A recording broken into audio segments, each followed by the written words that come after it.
Irmãos, é sempre uma enorme alegria voltar a esta casa do Senhor e ouvir esse tipo de coisa, né? Mamãe, posso correr agora?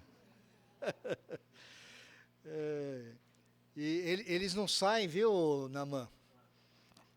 Porque eu, quando comecei aqui, muito tempo lá atrás, né? 2017, se não me falha a memória, a minha memória não anda muito boa.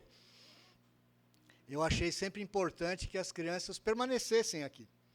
Porque algumas igrejas pensam assim, a criança incomoda, a criança atrapalha, corre, dá trabalho para as mães, né? Mas é assim mesmo. E alguns irmãos se sentem incomodados, porque elas às vezes fazem alguma agitação no culto, né? Mas, meus irmãos, o culto é a família da fé. E família tem que ter criança. Eu não consigo ver as reuniões do povo de Deus na antiga aliança e os líderes lá separando as crianças. Não, deixem as crianças para lá.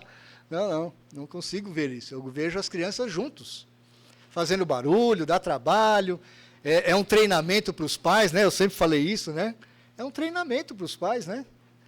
Colocarem as suas crianças ali, serem obedientes, disciplinados.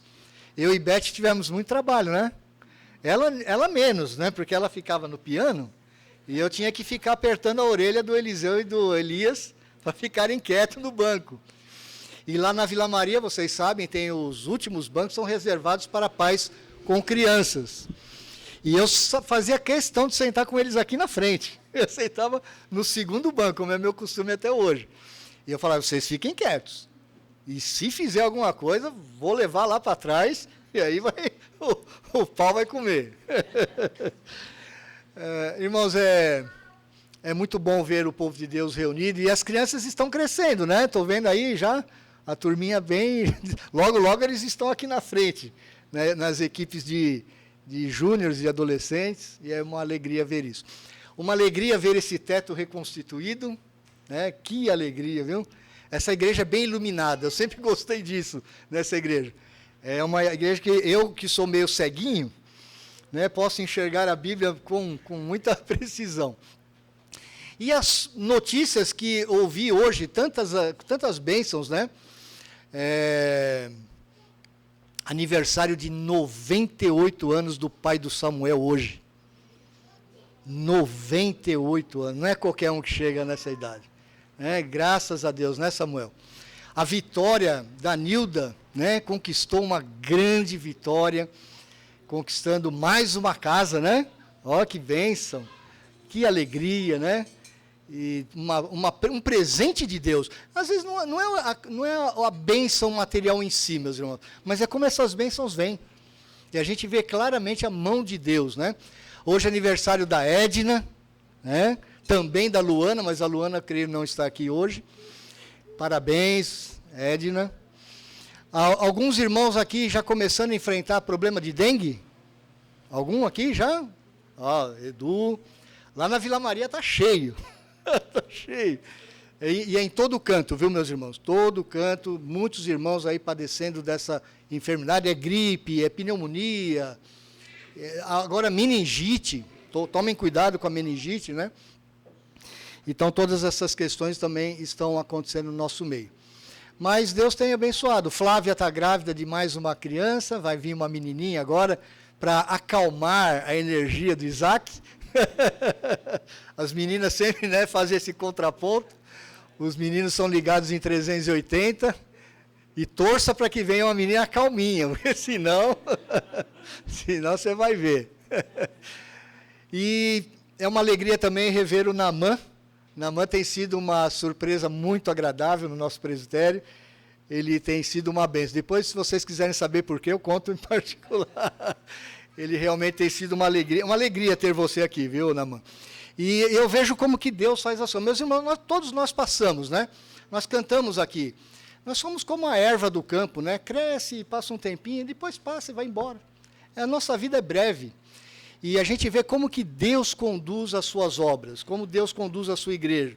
E Ele traz as pessoas no momento certo, e eu vejo uma renovação muito grande, assim, na energia que essa igreja precisava, que talvez eu não tivesse, e um jovem na mão, aventureiro, né? Cheio de energia, o gaúcho bom.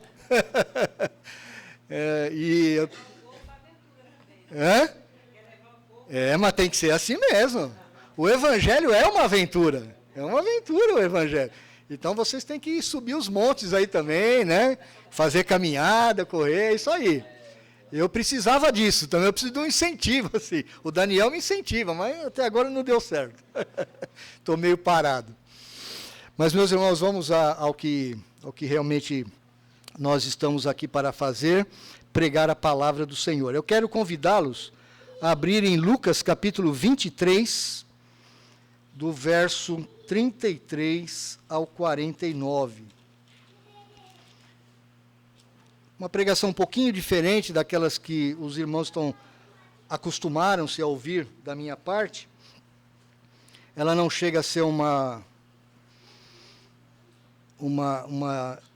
pregação literal do texto em si, mas vocês vão entender onde eu quero chegar. Lucas capítulo 23, a partir do verso 33, nós vamos ler até o verso 49. Lucas 23, de 33 a 49, as últimas palavras de Jesus na cruz. Quando chegaram ao lugar chamado Calvário, ali o crucificaram, bem como aos malfeitores, um à direita, outro à esquerda. Contudo, Jesus dizia: Pai, perdoa-lhes, porque não sabem o que fazem. Então, repartindo as vestes dele, lançaram sortes. O povo estava ali e a tudo observava. Também as autoridades zombavam e diziam: Salvou os outros, a si mesmo se salve, se é de fato o Cristo de Deus, o escolhido. Igualmente, os soldados o escarneciam e, aproximando-se, trouxeram-lhe vinagre, dizendo: Se tu és o rei dos judeus, salva-te a ti mesmo. Também sobre ele estava esta epígrafe, em letras gregas, romanas e hebraicas: Este é o rei dos judeus. Um dos malfeitores crucificados blasfemava contra ele, dizendo: Não és tu o Cristo? Salva-te a ti mesmo e a nós também. Respondendo-lhe, porém, o outro, repreendeu-o, dizendo: Nem ao menos temes a Deus, estando sob igual sentença? Nós, na verdade, com justiça, porque recebemos o castigo que os nossos atos merecem, mas este nenhum mal fez. E acrescentou: Jesus, lembra-te de mim quando vieres no teu reino. Jesus lhe respondeu: Em verdade te digo que hoje estarás comigo no paraíso. Já era quase a hora sexta, e escurecendo-se o sol, houve trevas sobre toda a terra até a hora nona, e rasgou-se pelo meio o véu do santuário. Então Jesus clamou em alta voz: Pai, nas tuas mãos entrego o meu espírito, e dito isto, expirou. Vendo o centurião o que tinha acontecido, deu glória a Deus, dizendo: Verdadeiramente este homem era justo. E todas as multidões reunidas para este espetáculo, vendo o que havia acontecido, retiraram-se a lamentar, batendo nos peitos. Entretanto, todos os conhecidos de Jesus e as mulheres que o tinham seguido desde a Galiléia permaneceram a contemplar de longe estas coisas. Vamos orar? Pai, nós te louvamos, te engrandecemos com hinos, com as nossas orações, com a nossa adoração, com o nosso coração, com tudo aquilo que temos, ó Deus, entregamos nas tuas mãos. E nesta hora que nós temos a tua palavra diante de nós, nós pedimos que o Senhor nos assista. Assiste-me, ó Deus, a ser fiel à tua palavra, claro na exposição da mesma, e ajuda-nos a todos a termos ouvidos e corações preparados pelo poder do Espírito para recebermos a tua palavra e termos a nossa vida transformada para a honra e glória do teu nome. Abençoa o teu povo nessa igreja, ó Deus, as famílias aqui reunidas, nós pedimos em nome de Jesus. Amém. Eu quero falar com os irmãos hoje a respeito das 7 últimas palavras do Senhor Jesus na cruz do Calvário. E o meu objetivo aqui é que você, pelo menos, guarde as 7 palavras, e ao guardá-las, você se lembre, pelo menos um pouco, do que significa cada uma dessas palavras.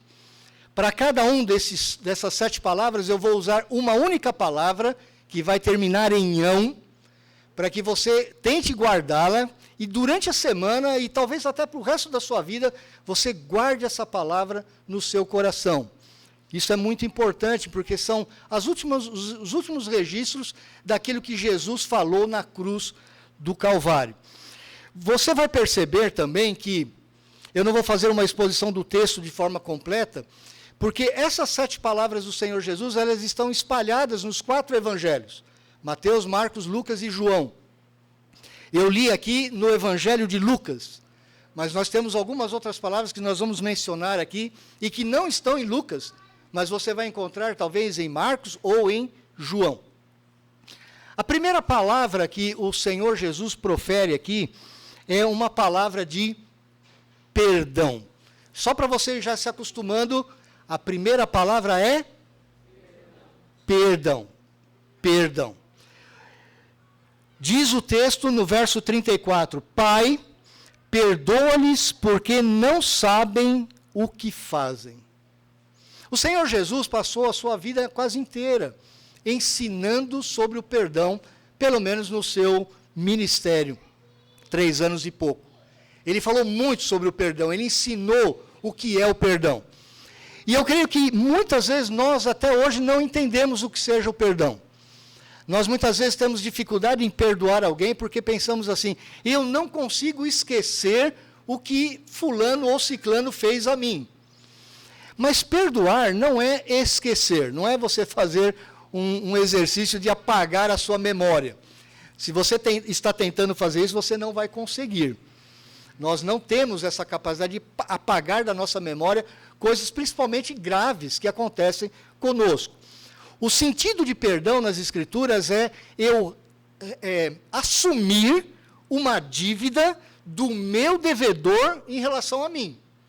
Simplesmente isso. É como se eu tivesse uma dívida financeira com alguém, ou alguém tivesse uma dívida financeira comigo, e eu chegasse para essa pessoa e dissesse, eu estou perdoando a sua dívida, você não precisa mais pagar. Mas veja, assim como na matemática, as coisas não somem.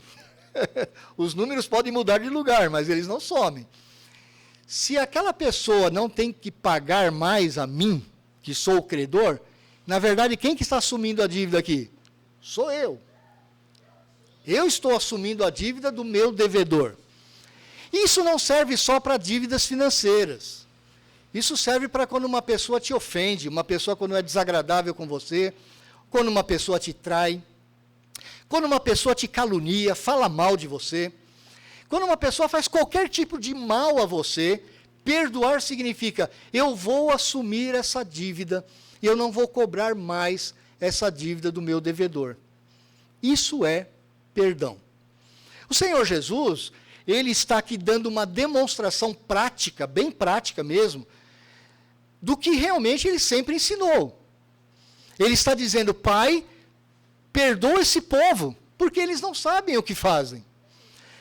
Na verdade, aquelas pessoas que estavam crucificando ao Senhor Jesus, estavam zombando dele, estavam falando mal dele, elas realmente não sabiam tudo o que estava acontecendo ao redor.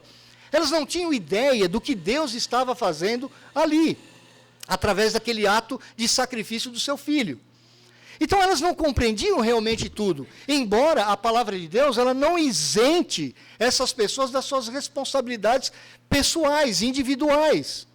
Mas ele está dizendo, Pai, perdoa-lhes. Perdoa-lhes tudo aquilo que eles estão fazendo comigo, porque eu estou assumindo a dívida deles. O Senhor Jesus está dando uma prova muito prática, realmente, daquilo que ele ensinou. O perdão, meus irmãos, até hoje, ele ou é mal compreendido ou mal aceito. Naquela cultura onde o Senhor Jesus está inserido, nem todos os povos ao redor aceitavam essa questão de cultura, de perdão. O quê? Perdoar? Como assim? Essas coisas não eram bem aceitas pela maioria dos povos. Os judeus ouviam também falar sobre perdão, mas também tinham as suas dificuldades pessoais com esse conceito, com essa doutrina. Eu já devo ter contado isso aqui alguma vez, mas se não contei, conto aqui rapidamente. O meu filho Eliseu, meu filho mais velho, que é pastor aqui em Guarulhos, ele adotou há um tempo atrás duas meninas, duas adolescentes muçulmanas. E ele, por causa disso, ele estudou o Alcorão. Ele já acabou de ler o Alcorão, já leu todo o Alcorão, para poder evangelizá-las. São duas adolescentes. Uma agora tem 18 e a outra fez 14. 18 e 14 anos. Mas quando eles adotou, uma tinha 16 para 17 e a outra 12 para 13, mais ou menos isso. E o Eliseu me ensinou que no Alcorão não existe essa questão de perdão assim no último minuto, não. O Alcorão diz assim, mais ou menos assim, vou parafrasear o que está lá no Alcorão. Maomé, ele recebeu a revelação de Alá, dizendo o seguinte: se um muçulmano passar a sua vida inteira desobedecendo a Alá, não praticando a religião islâmica, e nos últimos instantes da sua vida, se ele pedir perdão para Alá, de forma nenhuma ele será perdoado. É assim que o islamismo crê. É assim que o islamismo ensina. E pasmem, muitos, milhares, talvez milhões de pessoas no mundo têm abraçado o islamismo. Graças ao Senhor Deus, pela graça dele, eu vou mencionar isso daqui a pouco, em outro tópico, essas duas minhas netas postiças, né, elas hoje servem ao Senhor Jesus. E a mais velha era uma... Vocês já devem ter visto ela aqui, elas já vieram aqui, né? Ela usa o véu, ela era praticante mesmo, era islâmica praticante. Ela usava o véu em todo o local público. Só não usava entre nós lá em casa, porque ela nos considera realmente família. Hoje ela serve ao Senhor. Há cerca de 2 meses e pouco atrás, ela se converteu ao Senhor Jesus. Hoje ela é crente no Senhor Jesus. Hoje ela já está evangelizando os seus companheiros muçulmanos nos Estados Unidos, no Irã e no Afeganistão. Mas o perdão, meus irmãos, é uma característica do cristão. E nós precisamos aprender isso do Senhor Jesus. Ele está ali perdoando-nos e, ao mesmo tempo, nos ensinando: Pai, perdoa-lhes porque eles não sabem o que fazem. Você não pode usar essa expressão como uma desculpa, dizendo assim, mas o que me fez mal, ele sabia o que estava fazendo. Porque o Senhor Jesus também perdoa aqueles que intencionalmente fizeram mal contra ele. A primeira palavra, então, da cruz é perdão. A segunda palavra, decorrente, até logicamente, da primeira palavra, do perdão, é salvação. Ela está também em Lucas. O Senhor Jesus, no verso 43, diz: em verdade te digo que hoje estarás comigo no paraíso. Há 2 ladrões, um de cada lado do Senhor Jesus. Esses ladrões representam a humanidade, nós, pecadores, criminosos, falidos diante de Deus. Os 2 criminosos, esses 2 ladrões, eles estavam, a princípio, blasfemando do Senhor Jesus. Os 2. Você vai ver isso em passagens paralelas nos outros evangelhos. Mas com o passar do tempo, a crucificação demorou muitas horas ali, e aqueles ladrões já tinham ouvido muito a respeito do que Jesus já tinha ensinado, falado. Provavelmente um daqueles ladrões já tinha ouvido o Senhor Jesus falando nas praças, pregando sobre esse reino de Deus, que ele era o Messias, que ele era o Filho do Homem, que ele era o Rei, que era para ter vindo para o povo judeu. De repente, esse homem começa a olhar para o Senhor Jesus e começa a crer nele. E veja, isso é algo sobrenatural. Isso é o nascer de novo. Essa é uma operação do Senhor Deus no coração de um pecador que se arrepende. Como lhes disse, a minha neta mais velha, a Mohadssi, ela era cristã praticante. E ela estava no momento daquele relacionamento com o meu filho e a minha nora, bem difícil. E nós estávamos preocupados. Nós achávamos que ela realmente estava difícil e alguma coisa não muito agradável aconteceria. Porque ela estava ficando cada vez mais radical. Ela estava, inclusive, ameaçando a usar o véu mesmo diante de nós, os seus avós. Porque ela ouviu de algum líder islâmico lá no Irã que nós não éramos realmente avós muçulmanos. Então ela deveria continuar usando o véu diante de nós. Ela estava com o coração endurecido e a gente jamais imaginava o que poderia acontecer com aquela menina. Algumas semanas depois, aquela menina se rende ao Senhor Jesus e hoje ela tem um sorriso dos mais lindos que você possa imaginar.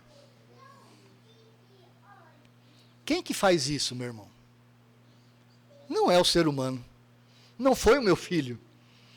Por mais que o meu filho tenha se aplicado a conhecer o Alcorão e a conhecer de apologética e saber como falar do evangelho para um muçulmano que nasceu naquela cultura, e o islamismo é complicado porque cultura e religião é a mesma coisa. Família, cultura, religião, é tudo uma coisa só. Então, para ele mudar e dizer agora eu sou um cristão, é uma mudança assim absurda. Você não tem ideia da dificuldade. E aquela menina se converteu. Esse ladrão, de forma inesperada, também começa a dizer para o Senhor Jesus: Senhor, primeiro ele começa repreendendo o seu colega do lado. Fala, rapaz, você não está vendo que a gente está aqui porque a gente merece estar aqui? Isso já é uma confissão de pecado. Eu estou aqui crucificado porque nós somos ladrões. E para ser crucificado, o cara não foi um ladrão pé de chinelo, não. Ele deve ter feito muita coisa ruim. Não era assim, ninguém crucificava uma pessoa por qualquer coisinha. Então ele está dizendo, olha, nós estamos aqui porque fizemos mal. Agora, este homem, ele é justo. Eu estou olhando para esse homem e estou vendo alguma coisa diferente nele. Nós não devemos fazer isso. Ele repreende o outro ladrão. E mais, ele se chega para o Senhor Jesus e diz, Senhor, lembra-te de mim quando vieres no teu reino. Isso é uma frase, não é simples de falar isso. Se você prestou atenção no texto que nós lemos de Isaías 53 e do Salmo 22, ele está pelo menos, talvez não compreendendo teologicamente tudo o que está acontecendo ali, mas ele está dizendo, esse Jesus é o rei que viria. E veja, lembra-te de mim quando vieres no teu reino. Ou seja, ele é o Messias, ele vai vir, ele é o rei. Ele está fazendo uma declaração de fé. Lembra-te de mim quando vieres no teu reino. Agora, a palavra do Senhor Jesus para ele é mais espetacular ainda. Porque ele diz, em verdade te digo que hoje estarás comigo no paraíso. Essa expressão, em verdade, é uma expressão, claro que o Senhor Jesus não falava o grego, ele conhecia a língua grega, mas ele não falava o grego, ele falava em aramaico. Mas no grego essa expressão ela é forte, ela é enfática. E o Senhor Jesus jamais tinha falado essa expressão, em verdade, para uma única pessoa. Ele já tinha falado isso para grupos de pessoas. Em verdade vos digo. Lembra-se disso? Isso aí é para dar ênfase. Olha, o que eu estou falando aqui é certeza absoluta. Presta atenção no que eu estou falando. E ele está se virando para aquele criminoso e está dizendo, em verdade, presta atenção nisso, certamente isso vai acontecer. Hoje você vai estar comigo no paraíso.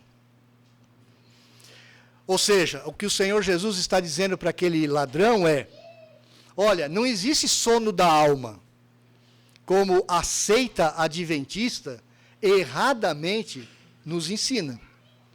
Quando o crente morre, ele não vai dormir inconscientemente. A sua alma não fica sonolenta. Não é isso que acontece.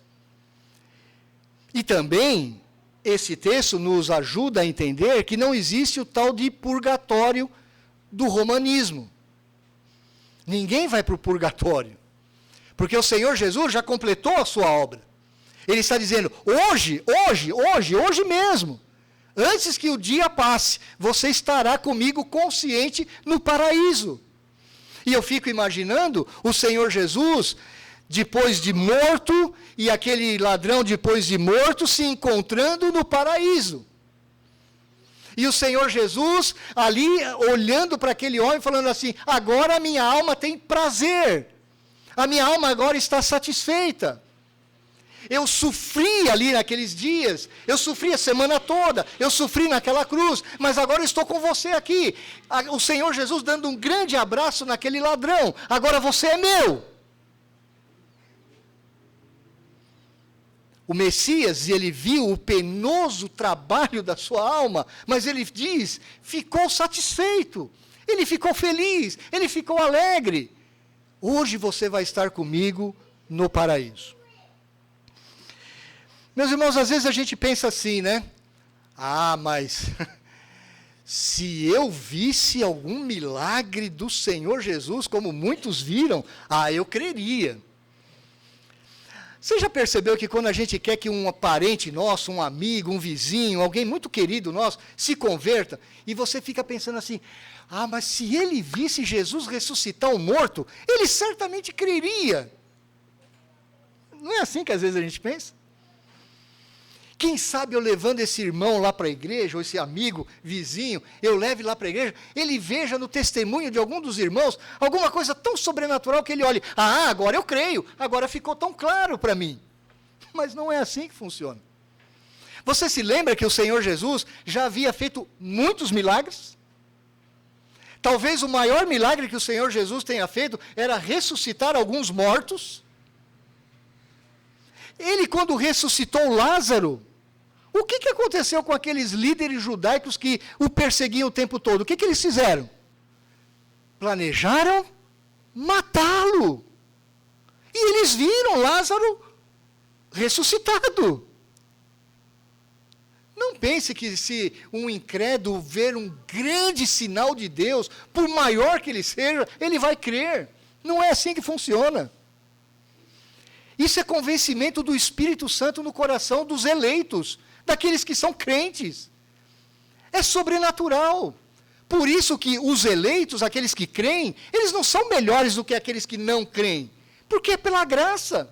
Eles não foram mais inteligentes. Nós não fomos mais piedosos. Nós não fomos mais bonzinhos. Não. Foi Deus que abriu o nosso coração, abriu os nossos olhos espirituais, abriu os nossos ouvidos e disse, agora você é meu. E por isso que você se arrepende. Foi isso que aconteceu com aquele ladrão. Há um estudioso do século XIX, chamado Plummer, um grande expositor das Escrituras, ele diz uma coisa muito interessante. No final do século XIX, ele diz assim, olha a frase que Plummer disse. Alguns viram Jesus ressuscitar os mortos e não acreditaram. O ladrão o vê sendo morto e ainda assim acredita. Muitos viram Jesus ressuscitar mortos e não creram. O ladrão, a única coisa que ele está vendo é o Senhor Jesus sendo morto. E ele creu. Salvação. A segunda palavra que o Senhor Jesus profere na cruz. A primeira é? A segunda é? Salvação. A terceira palavra que o Senhor Jesus profere na cruz, ela não está em Lucas, ela está em João. E você vai entender por quê. A terceira palavra é filiação. Poderia também ser adotada a palavra adoção, mas eu tenho que escolher uma, senão é muito para nós lembrarmos durante a semana, né? Filiação, vamos ficar com filiação. Diz o texto de João 19, versos 26 e 27. Vendo Jesus, sua mãe, e junto a ela o discípulo amado, ele disse, mulher, eis aí o teu filho. Depois disse ao discípulo: eis aí tua mãe. Dessa hora em diante, o discípulo a tomou para casa. Nós sabemos que esse discípulo, o discípulo amado, é o próprio João, o próprio escritor do Evangelho. Mas João, ele nunca menciona o seu nome. Ele nunca fala o nome dele. Ele é modesto. Ele não quer se exaltar, mas ele é o discípulo amado. Então ele está dizendo assim, olha o que o Senhor Jesus, numa cruz, está se preocupando. Na sua mãe, com a sua mãe.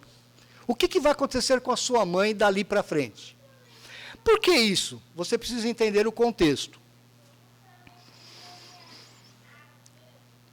Hoje, nós que somos irmãos mais velhos, primogênitos, nós temos uma preocupação com os nossos pais. Por exemplo, a minha mãe mora comigo, ela é viúva.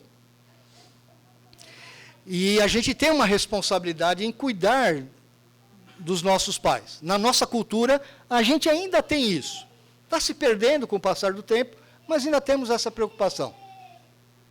Mas na cultura judaica, isso era institucionalizado.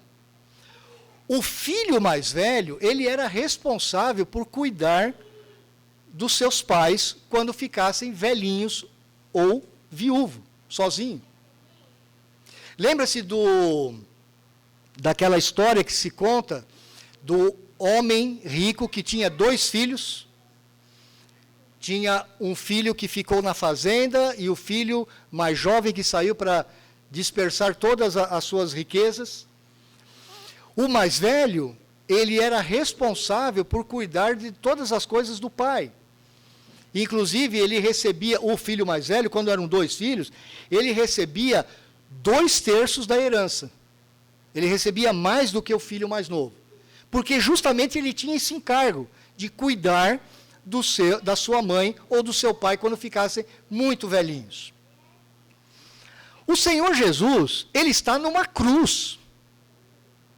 O Senhor Jesus está sofrendo dores terríveis. Você imagina pregos deste tamanho furando a sua mão? Imagine uma coroa de espinhos furando o seu crânio. Que dores! Você ali com os braços abertos, procura, fica aí um tempinho assim, ó, sem estar crucificado. Fica assim um tempo, para você ver como dói o braço. Está certo que o Senhor Jesus, ele era carpinteiro, ele foi carpinteiro, ele trabalhou com o seu pai boa parte da sua vida. Ele não era um homem fraquinho como eu, ele devia ser um homem alto e forte. Trabalhava com madeira, trabalhava braçalmente. Mas mesmo assim, é uma dor terrível. E ele está ali, naquela cruz, sentindo dores terríveis, falta de ar. Ele tem que se apoiar no próprio corpo, fazer esse movimento para poder respirar. Porque a hora que você desce, a respiração lhe falta, você se sente sufocado. Você lembra a última vez que você passou por algum problema bem grave? Um assalto, um aperto, uma doença, alguma coisa que te deu desespero, você lembra? O que acontece conosco? A gente esquece de tudo e de todos. E a gente só pensa em nós mesmos. Não é verdade?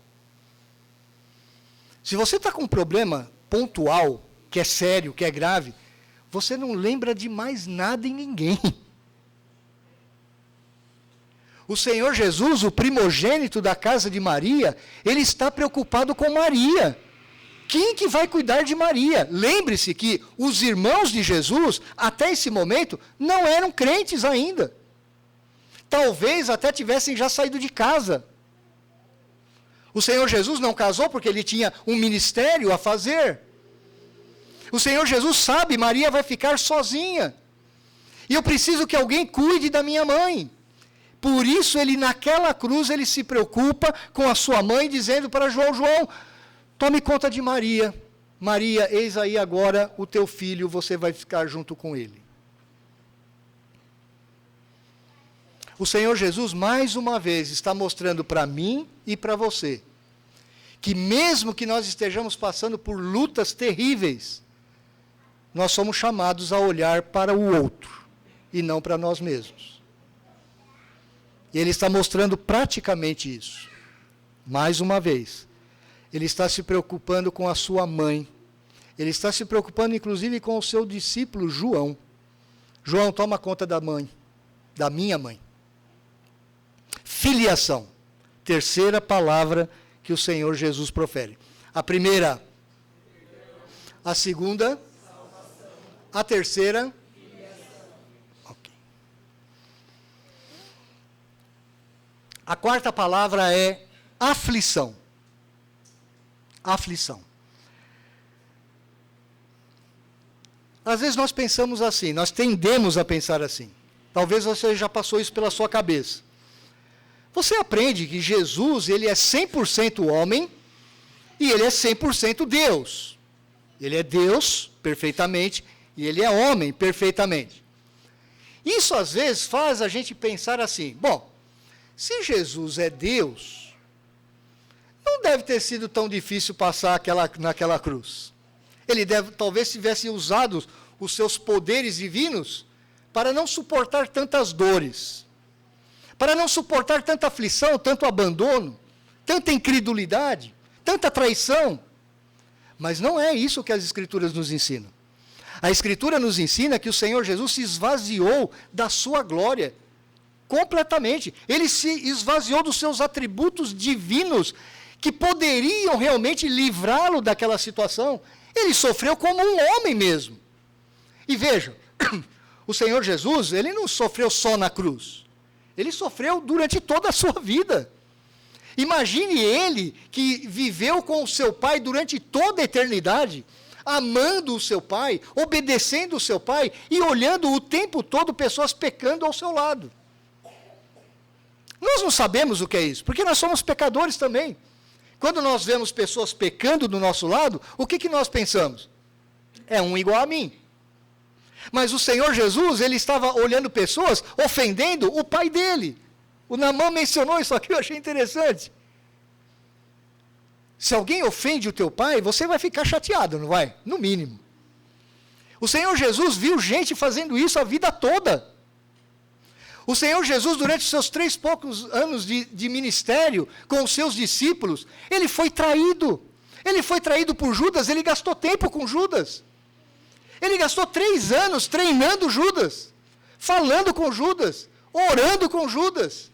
E Judas o trai. Pedro o nega. Outros discípulos, nesse momento, já tinham fugido, não estavam ali. Só estava João, Maria e algumas mulheres. A maioria dos homens que seguiam Jesus de perto, fugiram. O quê? Se eu estiver lá perto, capaz que me peguem para crucificar também. Você já imaginou sofrimento igual a esse que o Senhor Jesus sofria na alma? Um pouco tempo antes, no jardim do Getsêmani, ele orava aflitivamente, Senhor, se possível, passa de mim este cálice. O que é o cálice? O cálice é uma expressão tirada do Antigo Testamento que significava o derramar da ira de Deus. Dizia, por exemplo, um cálice aqui, que a ira de Deus, uma hora, ela ia transbordar. Nas festas pagãs, o pessoal colocava vinho e o vinho transbordava, caía para lá, fora da taça, do cálice. Ele está dizendo, a ira do Senhor, ela vai transbordar. E ela vai cair sobre mim.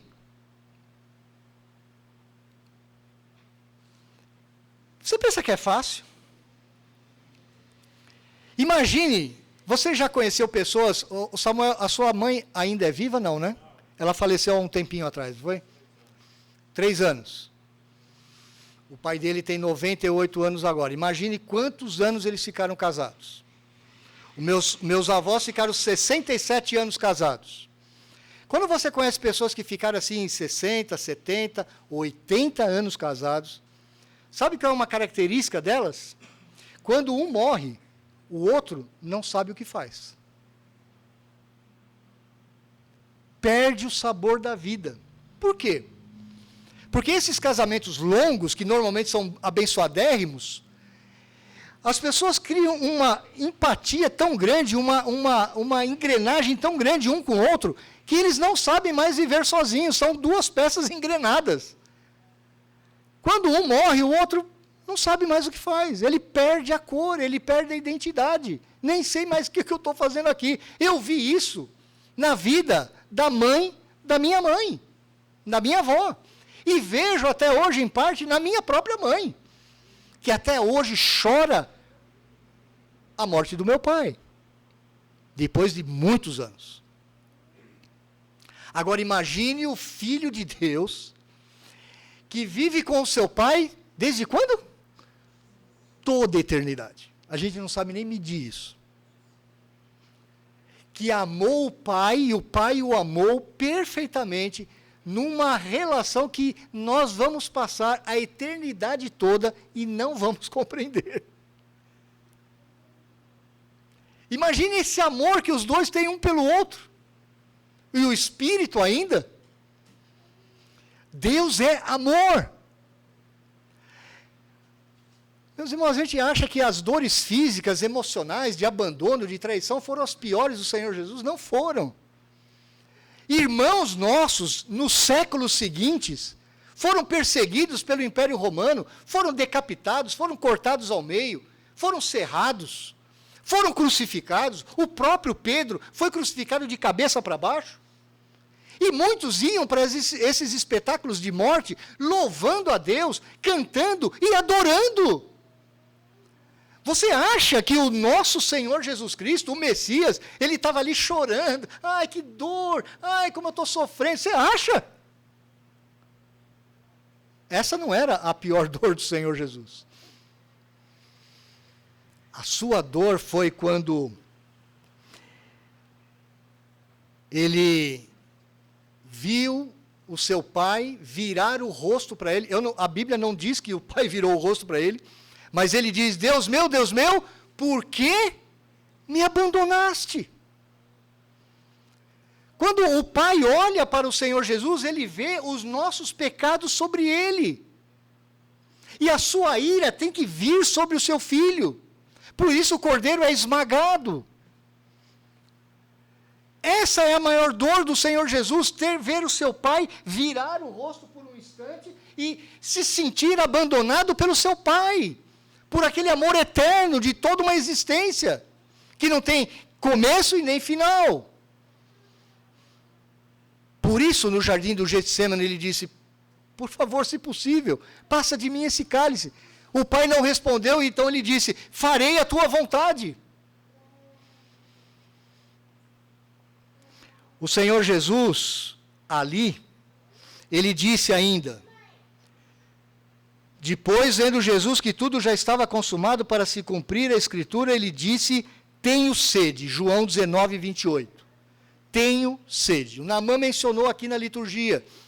O Messias teria sede, a sua língua se apegaria ao céu da boca.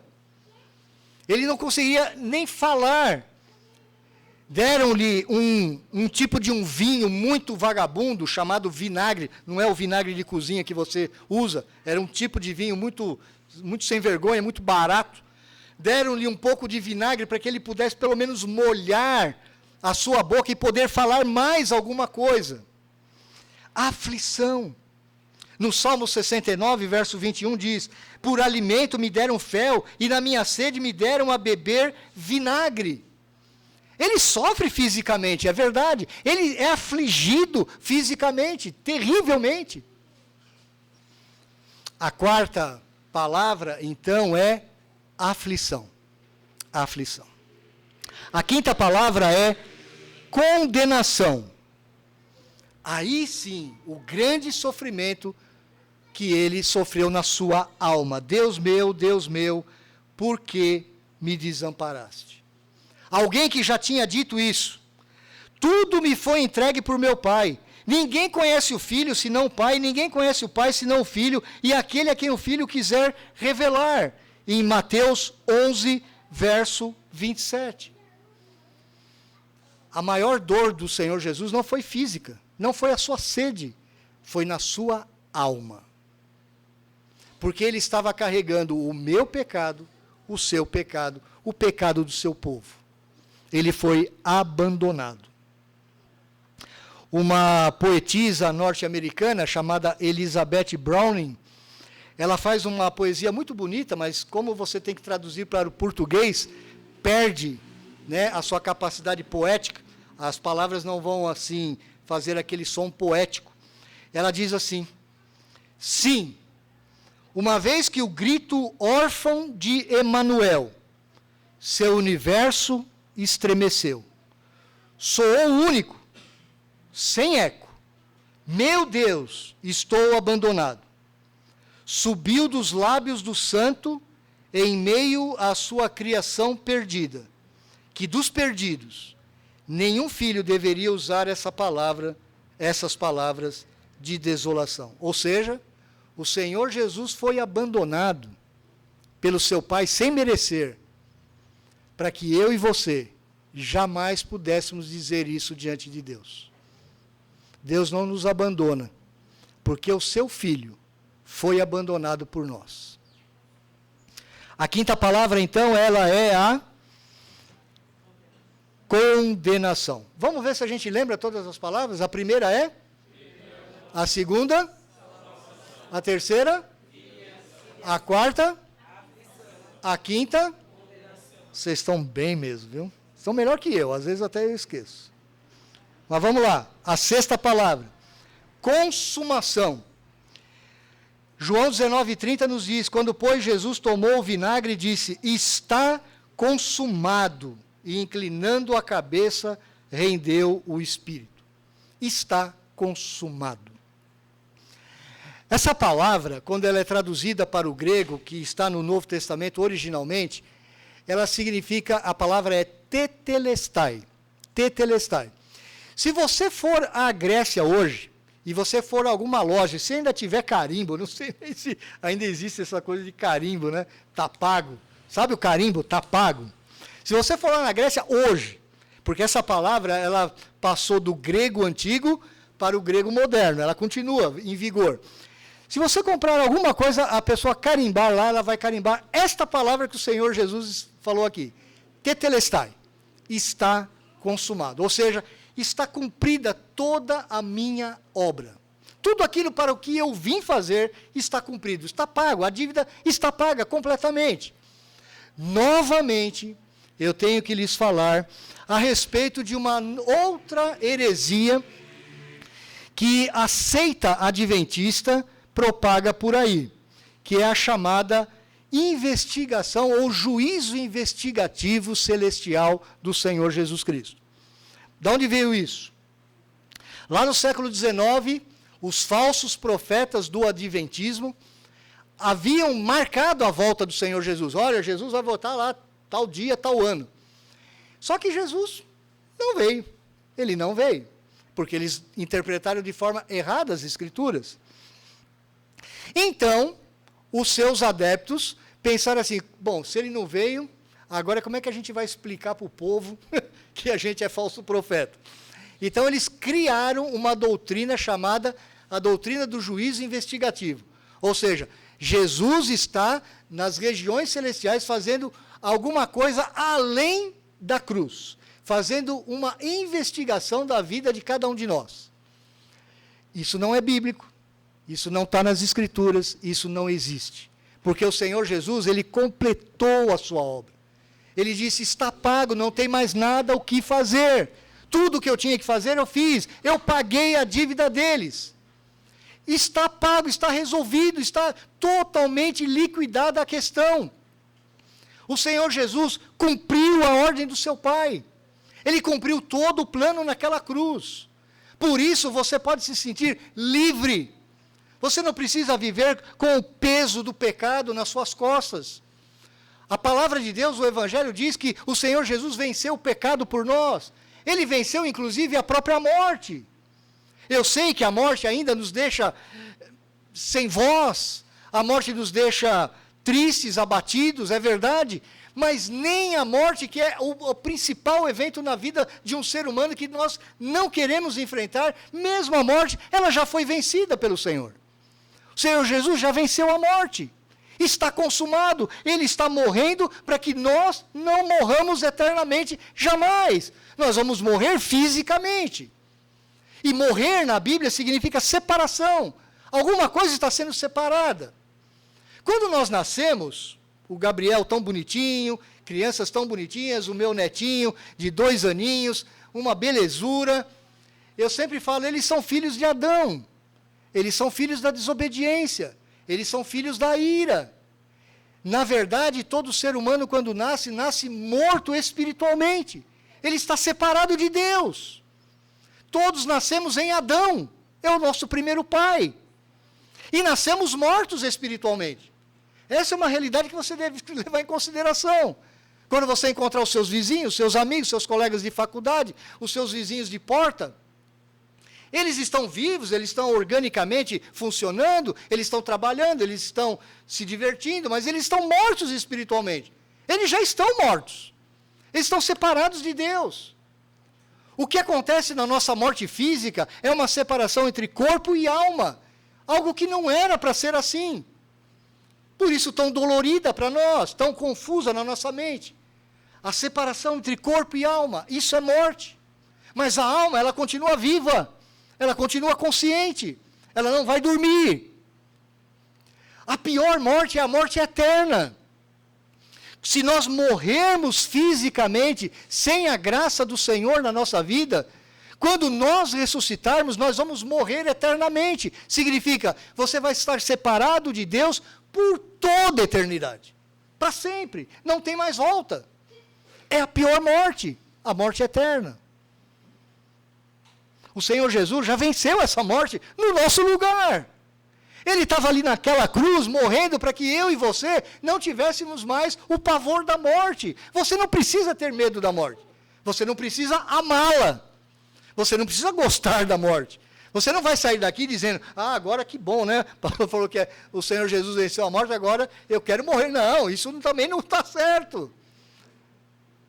Mas você não precisa temê-la, ela não é mais um problema na vida do cristão. Você já deve ter ouvido essa expressão várias vezes por aí. Há jeito para tudo, menos... Não é assim que o mundo fala para nós? Para nós nem isso é verdade. Para nós tem jeito para a morte, sim. O Senhor Jesus já deu. Quando ele disse está consumado, ele resolveu o nosso maior problema, a morte. Não temos que ter medo mais da morte. Esta palavra que o Senhor Jesus está dizendo, tetelestai, ela poderia ser a palavra mais importante de todo o Evangelho de João, talvez até de todo o Novo Testamento. Ele nos deu a vitória. Ele ressuscitou no domingo pela manhã.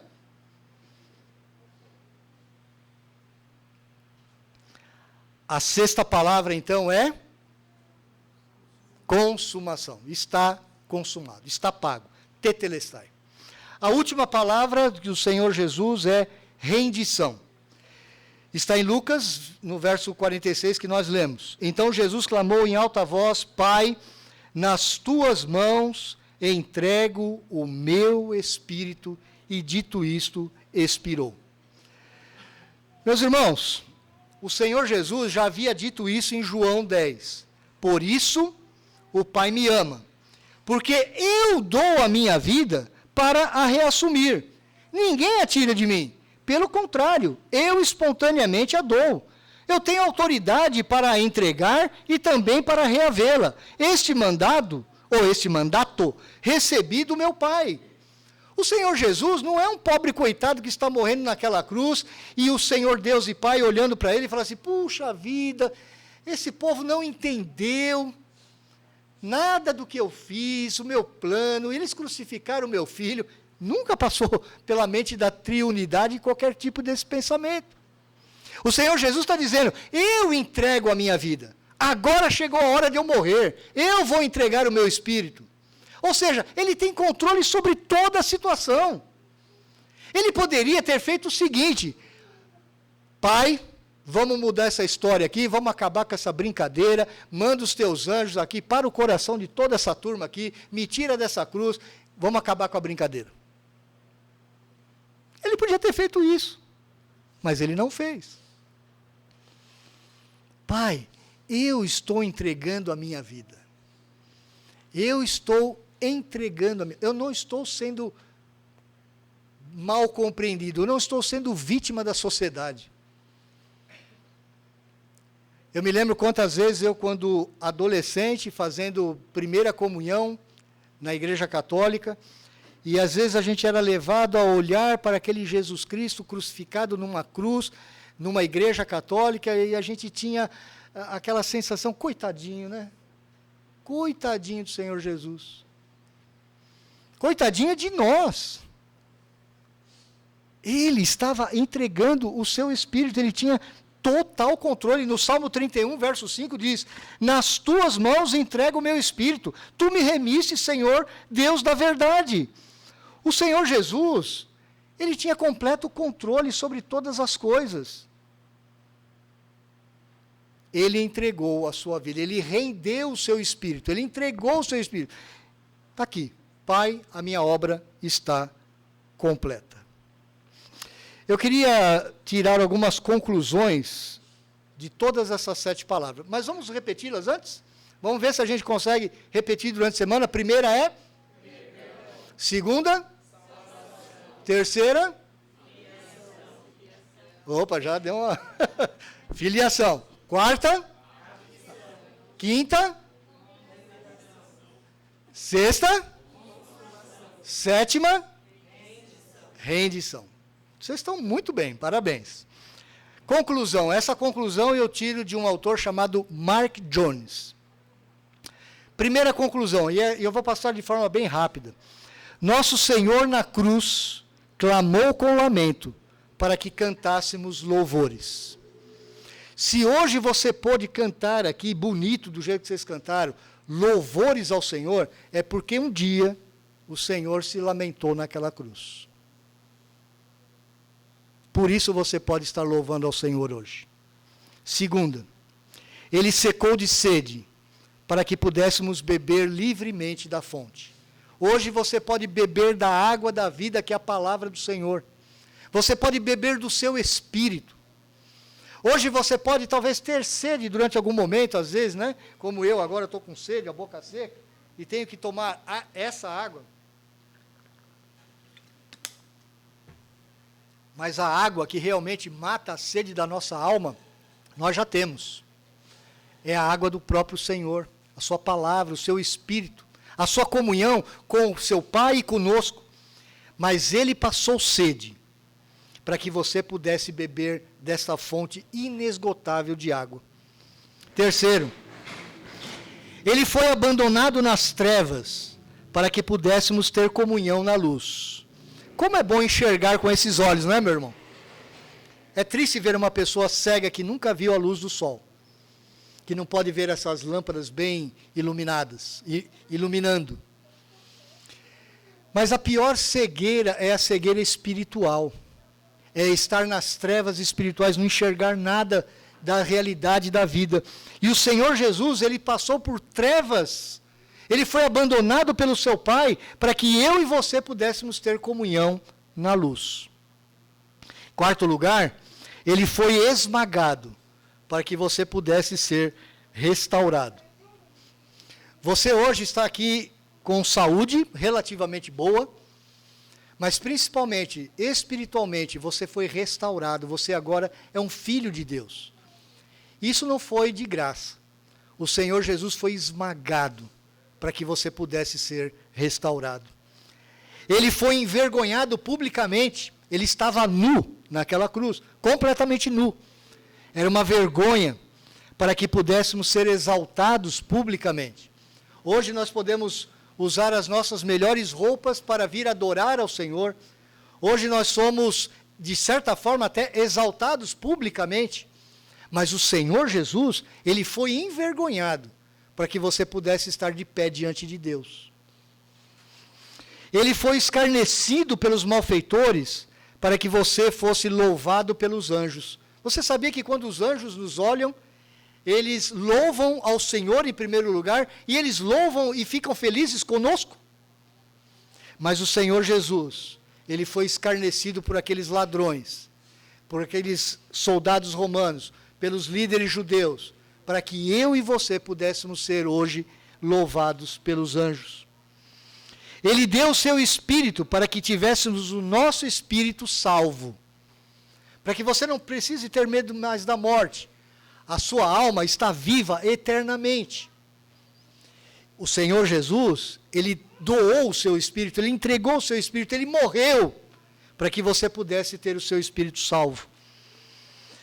8º lugar, por mais reais que tenham sido os seus sofrimentos, as nossas alegrias não serão menos reais. Os sofrimentos do Senhor Jesus foram reais, de um homem, para que você tivesse as maiores alegrias da terra, alegrias espirituais. Meus irmãos, nós podemos passar pelas dificuldades que forem, problema de desemprego, problema de saúde, problemas familiares, podemos ter vários problemas na nossa vida sociais, naturais, mas nós não podemos viver em tristeza espiritual. A alegria cristã tem que ser uma marca do cristão. O Senhor Jesus, Ele passou por todo aquele sofrimento para que a nossa alegria seja real. O grande problema que a gente tinha já foi resolvido. E em 9º e último lugar, aquela experiência infernal da cruz é o maior testemunho das alegrias inefáveis da vida eterna com Deus. Se nós vamos ter vida eterna, ou se nós já temos, e vamos desfrutar dessa vida eterna durante toda a glória, foi porque o Senhor Jesus passou por aquele inferno da cruz. Tudo que nós temos por causa do Senhor Jesus Cristo. Por isso que nós o adoramos. Por isso que nós estamos aqui durante a semana, nas reuniões de oração, nos grupos familiares. Por isso que nós estamos aqui domingo após domingo, na escola dominical, porque o Senhor Jesus é tudo para nós. Em Cristo, nós temos a verdadeira vida. Ele é a razão de todas as coisas.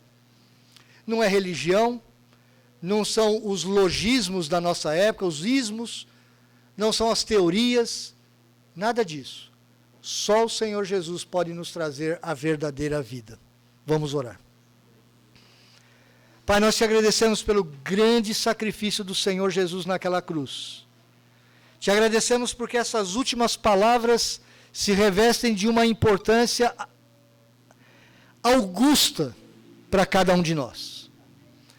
Queremos não somente guardá-las na memória, mas nós queremos lembrar de cada uma destas palavras e o que elas significam para a nossa vida. Queremos ser alimentados espiritualmente pelo Senhor, pela Tua palavra, pelas lembranças que temos destas palavras do Senhor. E pedimos que o Teu Espírito Santo esteja aplicando essas palavras ao nosso coração. E esteja nos fazendo lembrar, esteja nos fazendo meditar, esteja nos fazendo aplicar cada uma delas a cada fase da nossa vida. E que haja uma verdadeira alegria espiritual em cada um de nós. Que possamos, ó Deus, glorificar o Teu nome, mesmo que estejamos passando os momentos mais difíceis da nossa vida. Mesmo que estejamos sofrendo as dores da cruz, nós queremos ainda levantar a nossa cabeça e olhar para o Senhor, porque foi através daquela cruz que o Senhor venceu tudo em nosso favor. Venceu a morte, venceu o nosso pecado, venceu a desesperança, venceu todas as coisas por amor a nós mesmos. Nós nunca merecemos nada disso, Senhor. Por isso, abrimos as nossas mãos, abrimos a nossa boca e glorificamos o Teu nome. Agora, Deus, que nós vamos participar desse momento de comunhão com o Senhor através do pão e do vinho. Nós pedimos, ó Deus, alegra mais ainda a nossa alma e o nosso coração. Nós suplicamos em nome de Jesus. Amém.